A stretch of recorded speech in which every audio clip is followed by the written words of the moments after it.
दोस्तों, रोज़ की तरह हम लेकिन ब्लॉग में सबका हार्दिक स्वागत है। सबके मंगल भविष्य की कामना के साथ बड़ों को मेरा सादर नमस्कार, छोटों को मेरा आशीर्वाद। मैं ठीक हूँ, आशा करता हूँ कि आप ठीक होंगे। रामचरितमानस के अयोध्या कांड में दोस्तों भगवान रामचंद्र जी के अयोध्या स्वयंवर के पश्चात अयोध्या में प्रवेश करने के बाद अयोध्या में किस प्रकार से भगवान राम का विवाह जनक नगरी में होने के बाद राजा दशरथ संपूर्ण प्रजा को लेकर के भगवान रामचंद्र जी के विवाह को संपन्न करने के लिए जनक नगरी पहुँचे और बड़े धूमधाम और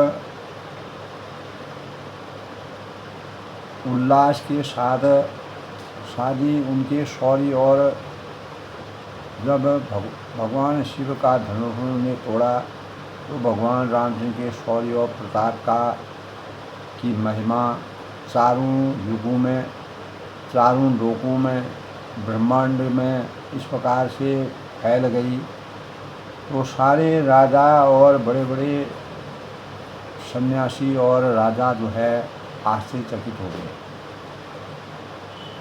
तो भगवान रामचंद्र जी ने इस प्रकार की लीलाएं रची जिसके परिणाम स्वरूप अयोध्या में आकर के अपने माता पिता और परिवार के समस्त सदस्यों, गुरु बंधुओं और अयोध्या में निवास करने वाले जो भी लोग थे वह राम राज बैठे त्रिलोका हर्षित भये गई सब शोका।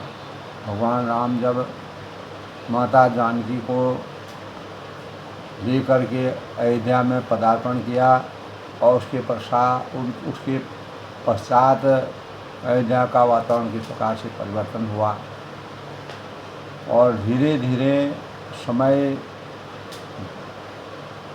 व्यतीत होते गया तो राजा के अंतःकरण में भगवान रामचंद्र के राज्याभिषेक की बातें आई तो अनेक राजाओं को और अपने मुनियों यानी अपने जो खास ऋषि थे उनके आशीर्वाद को प्राप्त करके और मंत्रियों को इस प्रकार की सलाह दी कि भगवान रामचंद्र जी के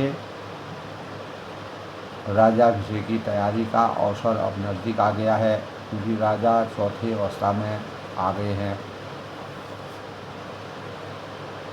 और अनेक प्रकार की रचना हुई। चारों तरफ हर्षोल्लास का वातावरण था।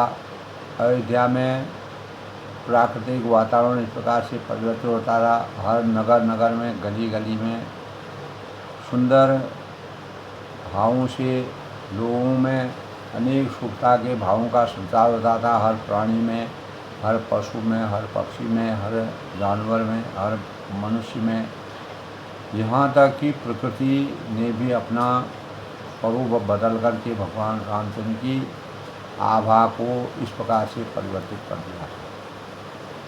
लेकिन जब राजा ने भगवान राम जी के राज्याभिषेक की तैयारी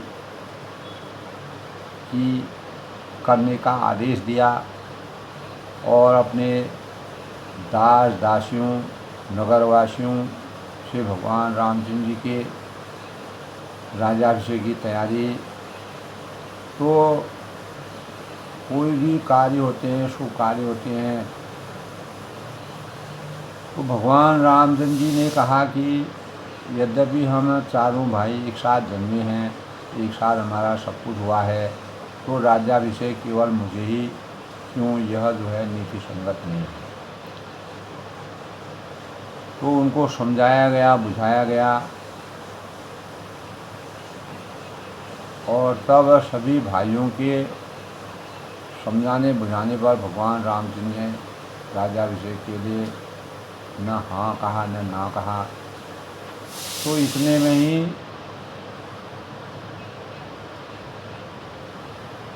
देवलोक में हाहाकार मच गया। इंद्रलोक हैं, अनेकों देवी देवता हैं क्योंकि वह जो है राक्षसों के आतंक से अपने अपने लोकों में अत्यंत परेशानी का सामना कर रहे थे। अन्याय धर्म की हानि हो रही थी, अधर्म की वृद्धि हो रही थी। अगर भगवान राम का हो जाएगा तो वह अयोध्या तक ही सीमित रह जाएंगे। और परमात्मा ने भगवान रामचंद्र जी दशरथ जी के वहाँ जन्म लेने का उनका असली अभिप्राय यही था कि वह लोक कल्याण का कार्य करें और इस धरती में जितने भी गलत लोग हैं जो मानव जीवन के लिए अभिशाप हैं, राक्षसी कुल में जिनका अवतार हुआ है, उनका समूल अंत करने का। तो इस प्रकार का प्रण लिया था कि जब तक मैं धरती से समस्त राक्षसों का अंत नहीं करूँगा तब तक मैं चैन से नहीं रहूँगा, यानी मैं अयोध्या में रहने का मेरा कोई अभिप्राय नहीं है। तो देवताओं ने अनेक प्रकार की रचना रची और सरस्वती माता की आराधना की, उनसे अनुरोध किया, विनय किया और सरस्वती माता के माध्यम से उनके परिवार में माता के कई जो कि उनकी दासी मंथरा के द्वारा हृदय परिवर्तन करके रानी को याद आ गई और दासी ने राजा के दिए गए 2 वरदानों की याद दिला करके भगवान राम को 14 वर्ष के वनवास के लिए भेजने का मन बनाया और भरत को राजगद्दी, यानी भगवान राम भरत अगर राजगद्दी प्राप्त करेंगे तो कैकेयी सुख की अनुभूति करेगी और सभी रानियों में उनका सम्मान होगा, सब उनके सेवाधार बन जाएंगे। तो इस प्रकार की बातें उनके अंतःकरण में आई और मनसा ने उनको इस प्रकार से सरस्वती माता ने हृदय परिवर्तन करके रानी कैकेयी ने वरदान मांगे, जिसके परिणामस्वरूप राजा को उन वरदानों को देना पड़ा। अनेकों बार समझाने पर बुझाने पर राजा ने अनेकों बार अनेकों प्रयत्नों से रानी को समझाने का प्रयास किया, लेकिन रानी अपने द्वारा मांगे हुए, क्योंकि उनका हृदय परिवर्तन हो गया था, देवलोक में भगवान की आस्था कहीं और थी, तो हो गई सोई जो राम रजरा का पोखरी तरक बड़ा निशान। तो कितना भी हम तर्क वितर्क करें उससे कोई फ़ायदा नहीं है, तथा भगवान रामचंद्र जी को वनवास जाना ही पड़ेगा।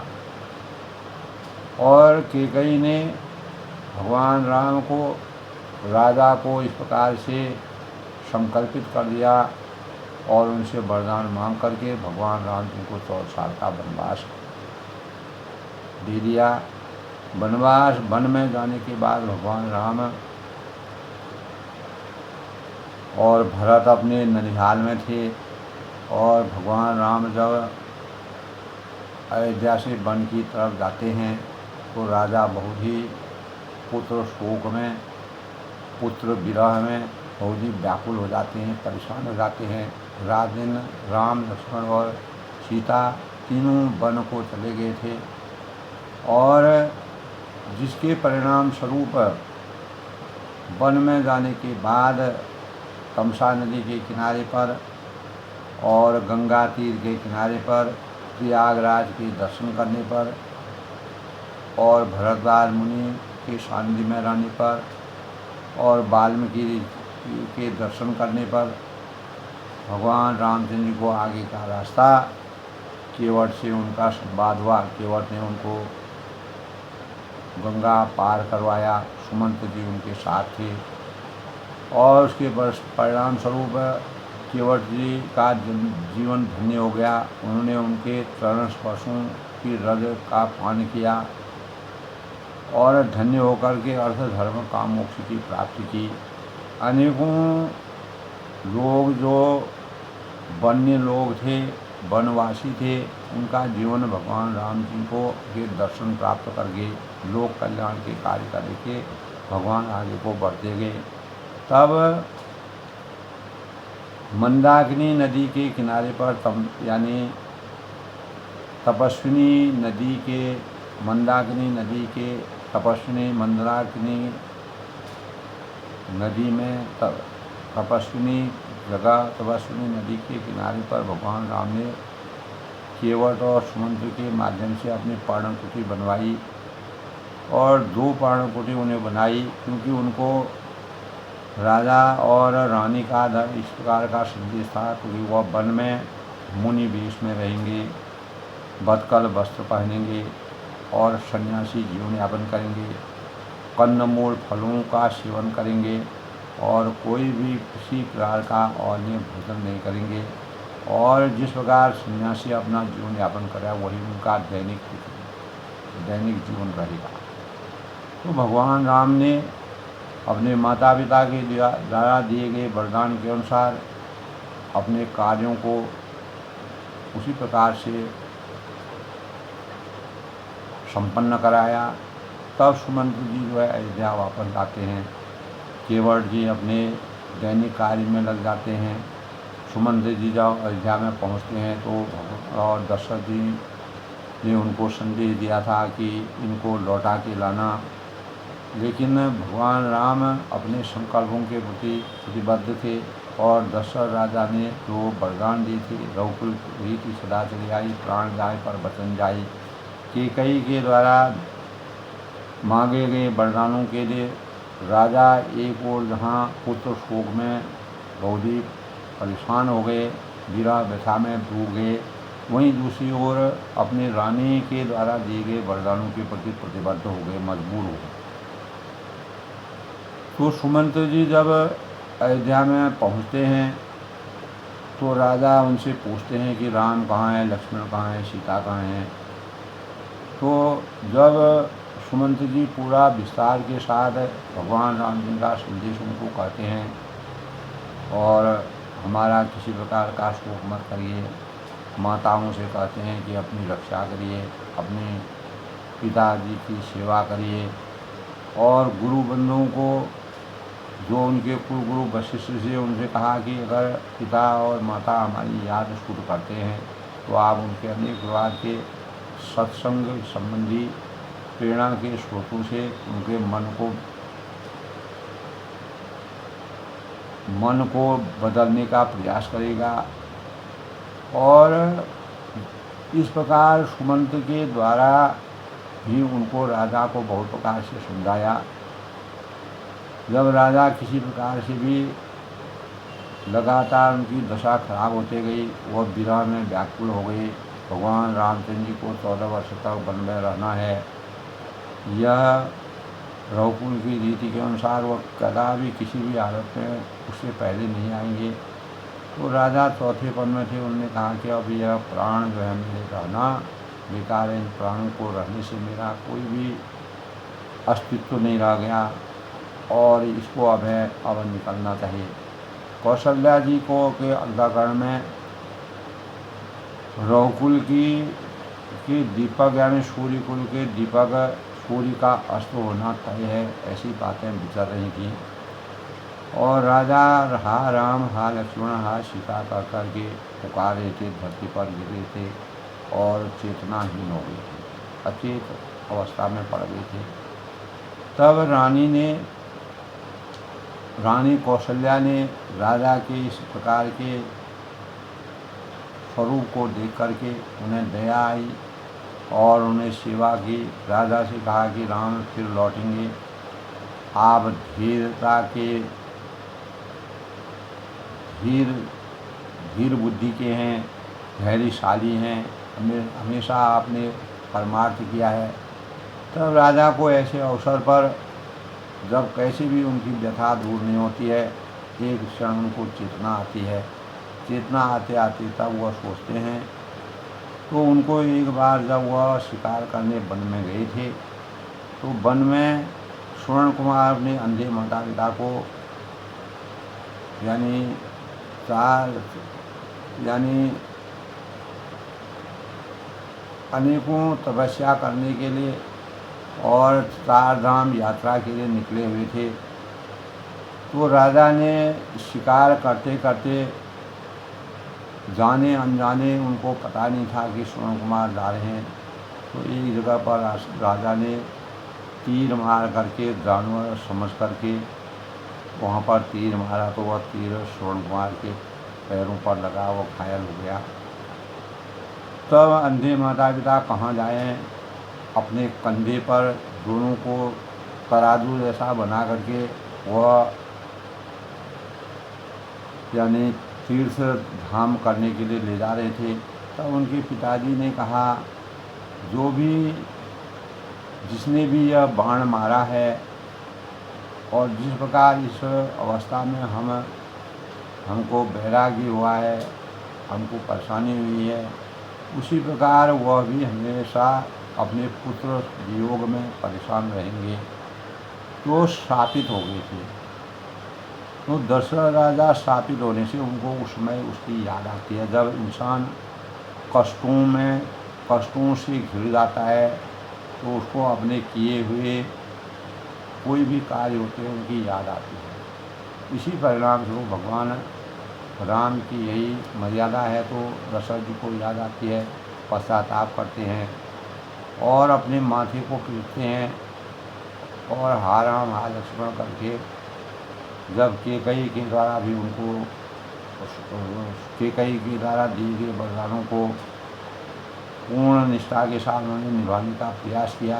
कौशल्या ने उनको अनेकों बार समझाया, बुझाया, चेतन किया, लेकिन उनके अंतःकरण में इस प्रकार की बात आने से वह मूर्छित हो गए और मूर्छित होने पर वह धरती पर गिरे। बार बार वह भगवान राम, लक्ष्मण और सीता का स्मरण करते हैं और सुमंत से बार बार पूछते हैं कि राम कहाँ है, लक्ष्मण कहाँ है, सीता कहाँ है। तो उनके संदेश को भी रामचंद्र जी द्वारा भेजे गए संदेशों को सुमंत जब पूर्ण रूप से विचारते हैं, उनसे कहते हैं और जैसे का तैसा, जैसे राजा यानी रामचंद्र जी ने उनको संदेश भेजे, उन संदेशों का उन्होंने वैसे ही संवाद करके राजा को सुनाया। राजा और दुखी हो गए। तो अंततो गत्वा राजा जो है स्वर्ग सिधार गए।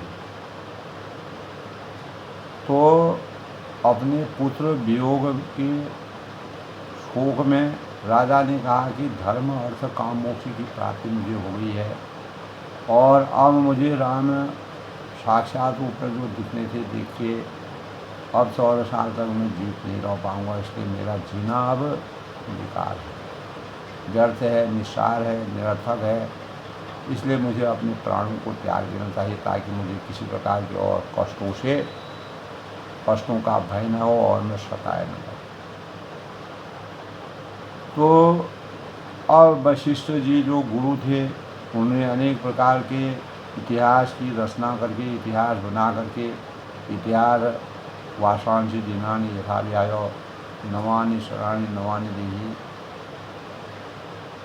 तथा शरीराणि विहाय जीर्णा नन्यानि शरीराणि नवानि देहि। तो शरीर जो है पुराने वस्तुओं को धारण करके नई वस्तुओं को धारण करता है। युवा आत्मा एक शरीर से निकल करके दूसरे में चली जाती है। जन्म मरण का यह चक्कर चलता रहता है। सभी रानियों को, प्रजा लोगों को उन्होंने समझाया। अयोध्या में सूर्य कुल का अस्त्र जैसा हो गया। भगवान राम के अनुपस्थित में अयोध्या वीरान हो गई और एकदम अंधेरा हो गया चारों तरफ। सब लोग दुखी हो गए। राजा के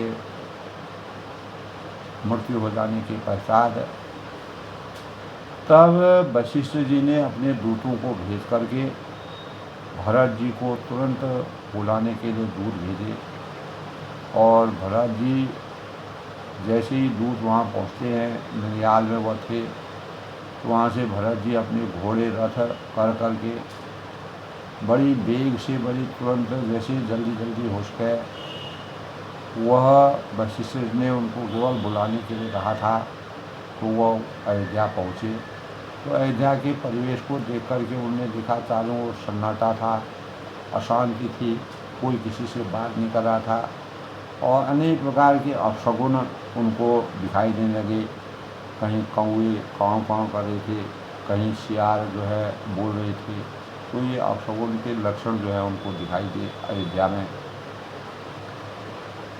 तब भरत को आते देख करके भरत ने अपनी माता से के चरण छुए, सभी माताओं के चरण छुए, सभी को आशीर्वाद प्राप्त किया। तब माता से उन्होंने पूछा कि अयोध्या में सकल कुशल कहीं भरत सुनाई, पूछी निज कुल कुशल भलाई, कहूँ कहूँ तात कहा सब गाता, कहाँ सिया राम लखन प्रिय भाता। तो भरत जी ने सब कुशल कह सुनाई अपनी, और फिर कुल की कुशल पूछी। और भरत जी ने कहा कि कहो पिताजी कहाँ हैं, कुछ भी पता नहीं था उनको, और मेरी सब माताएं कहाँ हैं, और सीता जी और मेरे प्यारे भाई राम और लक्ष्मण कहाँ हैं। अपनी माता से पूछा।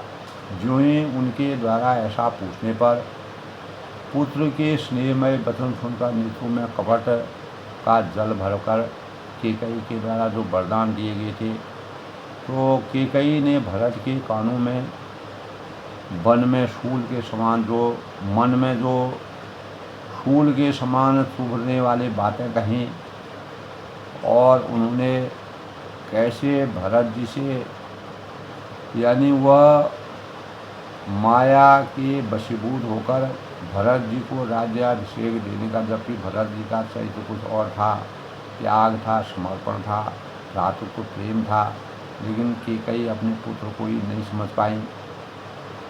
तो यह भगवान की लीलाएं थी।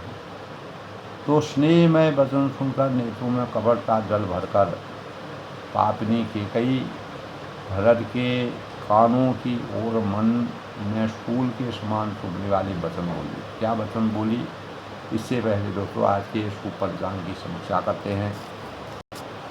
तो आज दोस्तों, आज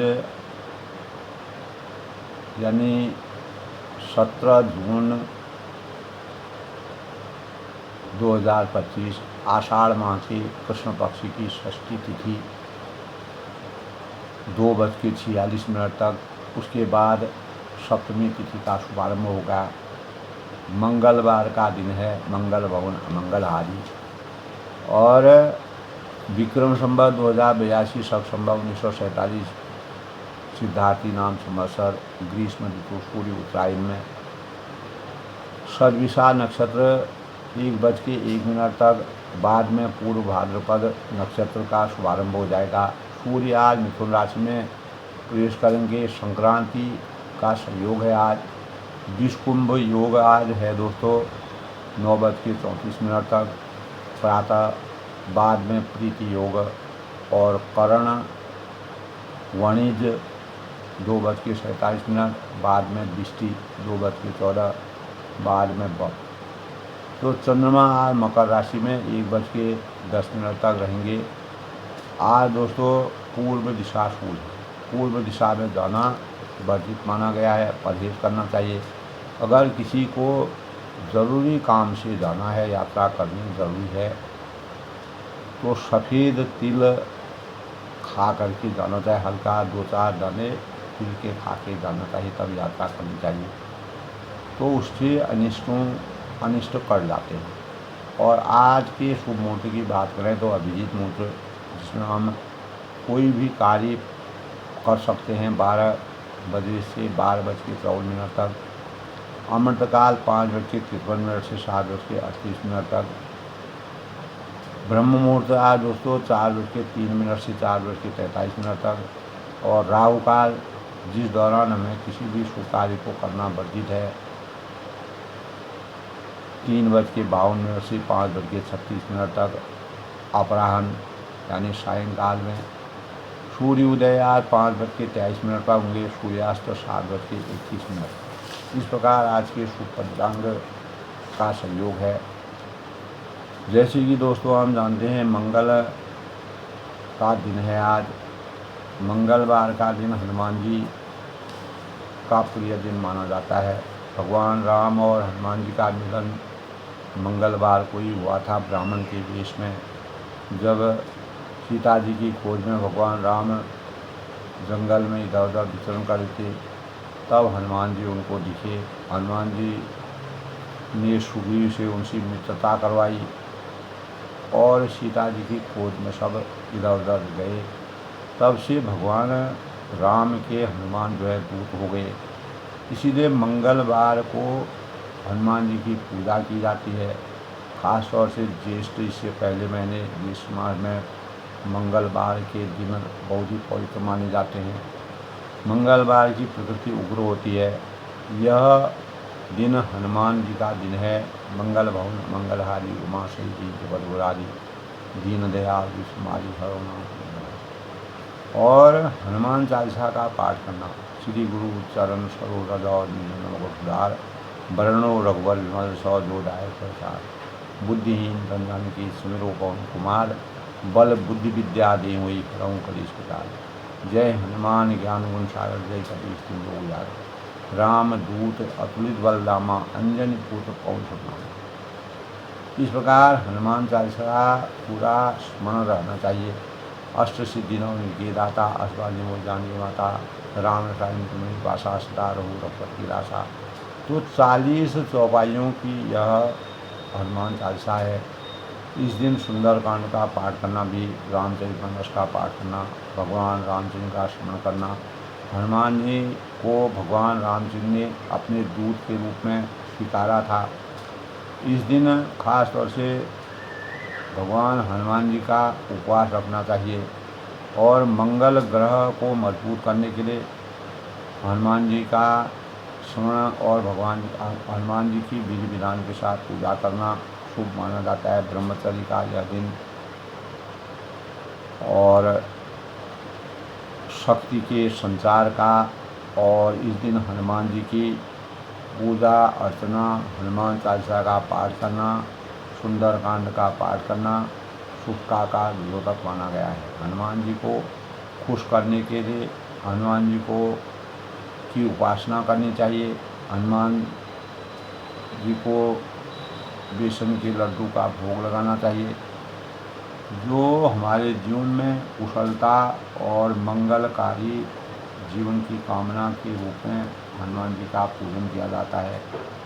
तो मंगल को जन्मे मंगल को ही करने मंगलमय हनुमान राम रसायन तुम्हारी पासा सदा रहू रघुपति की आशा। हनुमान तेहि पर साकर पुनि कीन प्रणाम राम काज की नाम मोहि प्रणाम। तो हनुमान जी को हमेशा जब से भगवान राम जी का कार्य मिला तब से वह हमेशा उस कार्य में तत्पर रहे। तभी कहा है मनोजयं मारुत तुल्यं वेगं जितेन्द्रिय बुद्धि मता वरिष्ठम वात तज्जं वानरं युथं मुख्यं श्री दूतं शरणं प्रपद्ये। तो मंगलवार के दिन जन्मे जो भी साधक होते हैं वह अत्यधिक ही वफादार होते हैं, भरोसेमंद होते हैं। और ज्येष्ठ माह के मंगलवार के दिन हनुमान, जैसे कि मैंने बोला, भगवान राम और हनुमान जी की मुलाकात हुई थी और इसको बड़े मंगल के रूप में भी मनाया जाता है। इस दिन की पूजा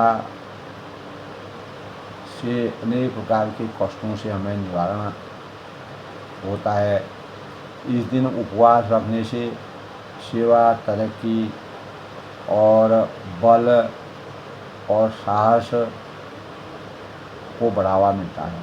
मंगल ग्रह प्रबल ग्रह है। मंगल ग्रह का शास्त्रों में बहुत ही महत्व है। हनुमान चालीसा और सुंदरकांड का पाठ करना, चमेली के तेल से हनुमान जी को अर्पित करना, नमक का सेवन नहीं करना, परहेज करना, पश्चिम दिशा शूल और तामसिक भोजन से बचना। मेष व वृश्चिक राशि के स्वामी मंगल कहलाते हैं। हनुमान जी की पूजा उपासना से मंगल दोष समाप्त होते हैं और अनेक प्रकार के शुभ कार्य हमारे जीवन में होते हैं। हनुमान जी ने पहली बार यानी सिंहेश्वर पर्वत पर रामचंद्र से मुलाकात की थी और निष्काम निस्वार्थ भक्ति के भावों से भगवान रामचंद्र जी को पूर्ण जीवन अपना आत्म सुरक्षा और आत्म हर प्रकार से जो है अटूट विश्वास के साथ भगवान राम जी को का स्मरण किया, उनको अपना जीवन समर्पित किया। और हनुमान प्रमुख देव माने जाते हैं, इसीलिए भगवान हनुमान जी को सुपरमैन भी कहा जाता है और वह पावरफुल भी कहे जाते हैं और ईश्वर के प्रति समर्पित और अपने भक्ति और सहायता के भावों से तुरंत ही कोई भी कार्य तुरंत करने की वेग से वह कार्य करते थे। आज भी कलयुग में भी भगवान हनुमान जी का साक्षात रूप में दर्शन होने के भाव हमारे शास्त्रों में बताए गए हैं, क्योंकि भगवान राम ने स्वयं जल समाधि देकर के हनुमान जी को अमरत्व का वरदान दिया था। इसलिए हनुमान देहि परसा कर पुनि कीन राम, राम काज कीने बिना मोहि काम।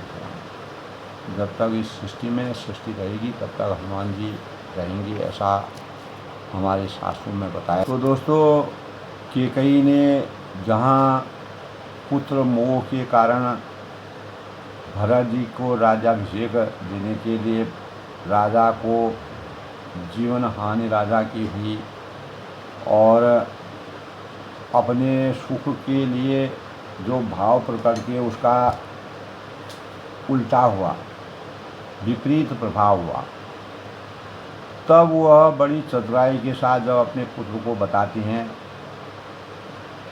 कि सीता जी और मेरे प्यारे भाई राम लक्ष्मण कहाँ हैं, भरत जी पूछते हैं, तब वह कहती है पुत्र के स्नेह व वचन सुनकर नेत्रों में कपट का जल भरकर यानी पापनी कहा गया है। कैकेयी को रामचरितमानस में उनकी भूमिका इस प्रकार की है कि कई भरत के कानों की ओर मन में सूल के समान चुभने वाली बातें कहती हैं। क्या कहती हैं? तात बात में सकल संवारी, हे मंथरा सहाय विचारी।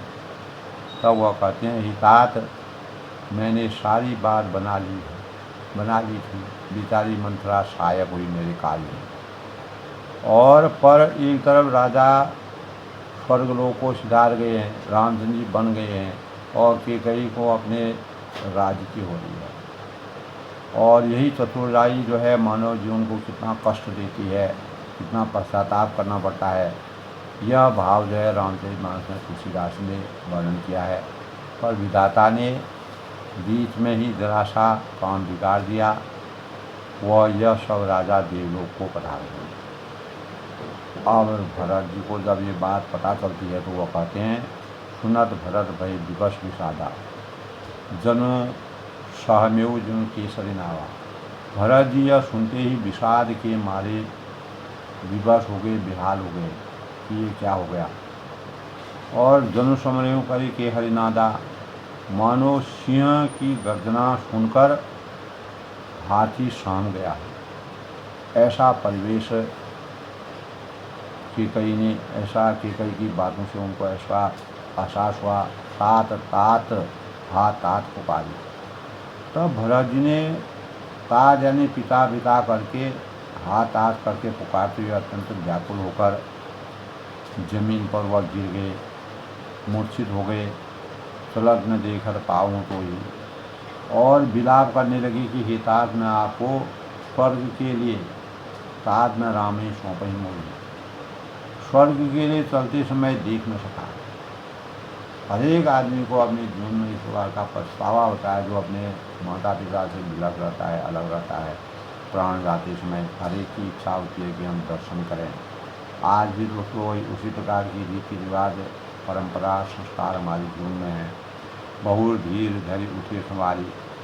लेकिन भरत जी बड़े साहसी थे और हर गुण को जानते थे, अच्छा बुरा। आप मुझे श्री राम जी को सौंप भी नहीं गए। और कह पितु मरण हेतु महतारी, फिर धीर धरकर वे सफलतापूर्वक उठे और बोले कि माता पिता के मरने का कारण तो बताओ।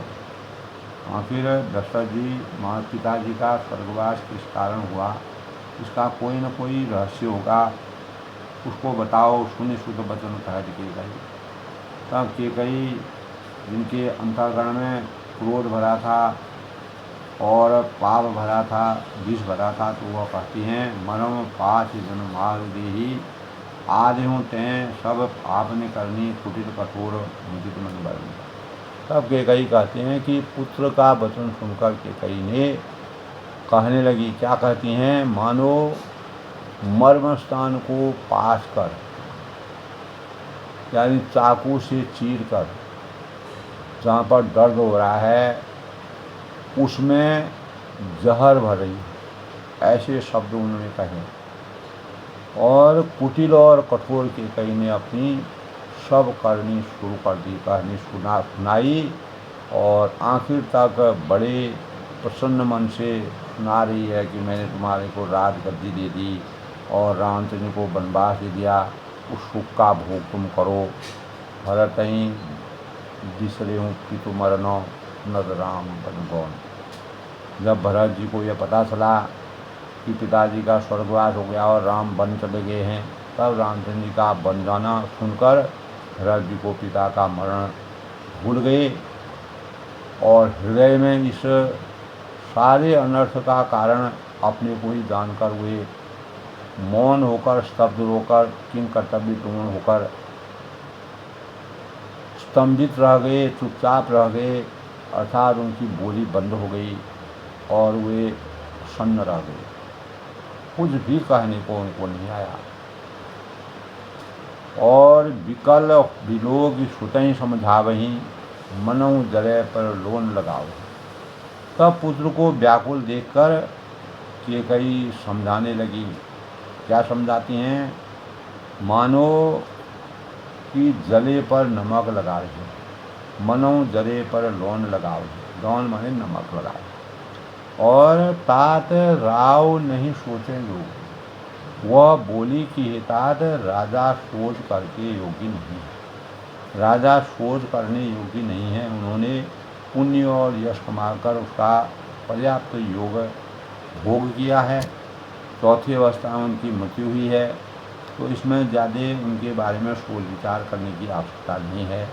जीवन सकल जन्म फल पाए और जीवन काल में ही उन्होंने जन्म लेने के संपूर्ण फल पा लिए, अर्थ धर्म काम मोक्ष की उनको प्राप्ति हो गई है। अंत अमर पति सदन सिधाए और अंत में वो इंद्रलोक को सिधार गए। अस अनुमान सोच परिहरों, इस प्रकार की विचारधारा को, इस प्रकार का स्मरण करके, इस प्रकार का ध्यान लगा करके, विचार करके सोच को छोड़ दो और समाज सहित नगर का राज्य करो, यानी पूरा राज्य, अयोध्या का राज्य करके प्रजा की रक्षा करो और यही तुम्हारे अधीन है। सुनि श्रुति स्वयं राजकुमार, राजकुमार भरत की यह सुनकर बहुत ही सहम गए, गुस्सा आ गया उनको, आके छद्म लाग अंगार। ऐसा लगने लगा कि मानो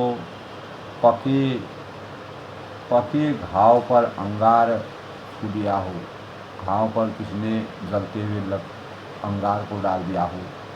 केकई की बातों को, अपनी माता की बातों को सुनकर धीरज धरी भरी लेव उठावा।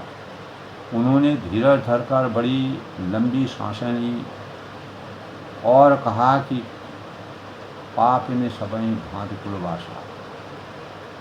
अपनी माता से कहा कि आप पापनी हैं, तूने सभी तरह से कुल का अंत कर दिया। एक तरफ जहाँ भगवान राम वनवास को चले गए, दूसरी तरफ पिताजी का स्वर्गवास हो गया। पूरे अयोध्या का वातावरण बहुत ही भयावह हो गया है, बहुत ही अंधकारमय हो गया है। जो पे पुरुष रही अति तो ही हाय, यदि तेरी ऐसी ही अत्यंत बुरी रुचि, दुष्ट स्वभाव, इच्छा थी, तुम्हारे मन में अगर सुख भोग करने की कोई इस प्रकार की लालसा थी, तो जन्मत का ही न मारी मोह। अगर ऐसा सोचती थी तो जन्म लेते ही उन्हें अपने इस पुत्र को क्यों पाला, क्यों पोसा। अगर इस मोह माया के स्वरूप में तुमको विराज करना था, अन्याय और अधर्म की पराकाष्ठा के भावों का संचार रखना था और विषमय जीवन यापन करना था, तो मुझे तो तूने जन्म के समय ही मुझे मार डाला होता, तो आज मैं इस अपयश का भागी नहीं बनता। पेड़ काटते हैं पाले में सींचा, तूने पेड़ को काट कर पत्ते को सींचा जिसका कोई भी फल नहीं है। और मीन जीवन नीति बारे उलीचा, और मछली के जीने के लिए पानी वो उलीस डाला है, पूरा पानी निकाल दिया है, यानी पूरा अयोध्या तुमने खाली कर दी है। अयोध्या में कुछ रहा ही नहीं, और वहाँ जहाँ राम निवास भगवान राम चित्रकूट में चले गए हैं वहीं उनका वास है, वहीं अयोध्या चली गई। अर्थात मेरा हित करने जाकर उल्टा तूने मेरा अहित कर दिया।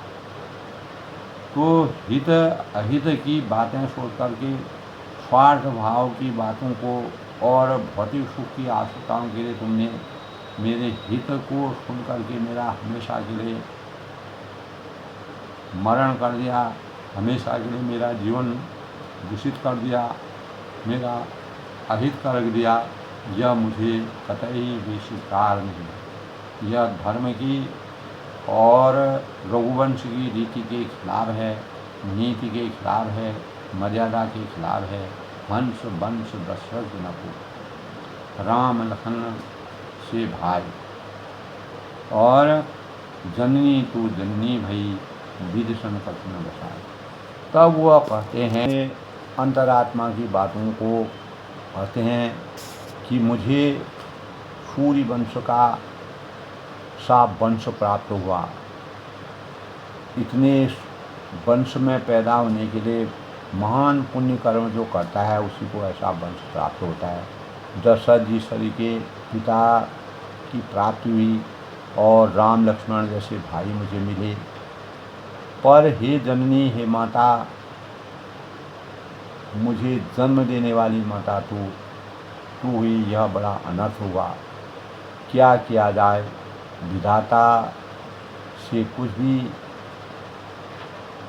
क्या नहीं चलता है, विधाता क्या नहीं कर सकता है। विधाता का जो विधाता की जो रीति है, नीति है, उसमें किसी का बस नहीं चलता है। इसीलिए भगवान राम की इस प्रकार के वन जाने और पिताजी के स्वर्गलोक जाने से अयोध्या की स्थिति, नाजुक स्थिति को देखते हुए भरत जी अपनी माता के अज्ञान के कारण उन्होंने जो कार्य किया वह मानव जीवन के लिए एक अभिशाप जैसा उनको लगा। हित करने की जगह वो अहित की भागी बन गई और हमेशा के लिए अपयश की भागी बन करके प्रायश्चित करने लगी। और उन्होंने कहा कि आपकी कोख से जो मैं पैदा हुआ हूँ यह अनर्थ हो गया है।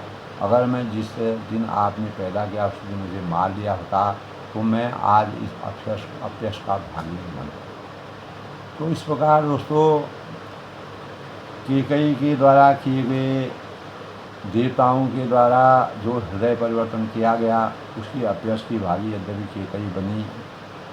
उन्होंने अपनी दृढ़ता से राजा से वरदान मांगी और उस वरदानों का परिणाम क्या हुआ। तो रामचरितमानस में दोस्तों भ्रातृत्व प्रेम की पराकाष्ठा, उच्चता का जो भाव भरत जी के चरित्र से हमें प्राप्त होता है, ज्ञात होता है। अगर भरत जी चाहते तो भौतिक सुख करते, अयोध्या में आराम से राज करते और सुख की अनुभूति करते, लेकिन उनको वही सुख दुख अनुकूल जो है प्रतिकूल में बदलता हुआ नजर आया, जिससे उन्होंने अपनी माता को बहुत लताड़ा और उनसे अपशब्द तक उन्होंने कह दिए, सहन नहीं कर पाए।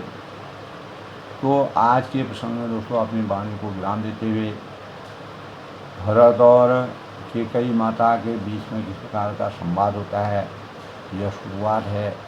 केवल अभी कैकेयी ने राजा दशरथ के मृत्यु और रामचंद्र के वनवास की बातें और भरत को राज सिंहासन देने का बात कही, भरत जी इसमें कितने चिंतित हो जाते हैं, सोचवश हो जाते हैं। तो आज के प्रसंग में मैं अपनी वाणी को विराम देते हैं। तो रामचरितमानस से हमें यही प्रेरणा मिलती है कि हमें कभी भी अपने जीवन में लोभ, मोह, लोभ और भौतिक अपेक्षाओं से परे रह करके किसी का भी अहित नहीं छोड़ना चाहिए। इसीलिए सर्वे सन्तु सुखिनः, सर्वे सन्तु निरामयाः, सर्वे भद्राणि पश्यन्तु मा कश्चित् दुर्भाग् भवेत् की अपेक्षा हमेशा करनी चाहिए। तभी हमारा जीवन सुखमय बन सकता है। भरत जी अपने चरित्र को कैसे आगे करते हैं, किस प्रकार के कार्य करते हैं, वह आगे के प्रसंग में आएगा। तब तक मैं सबके मंगल हो की कामना करता हूँ और रामचरितमानस का इस प्रकार श्रवण करते हैं। जय श्री राम के साथ सब लोग सुखी रहें, खुश रहें।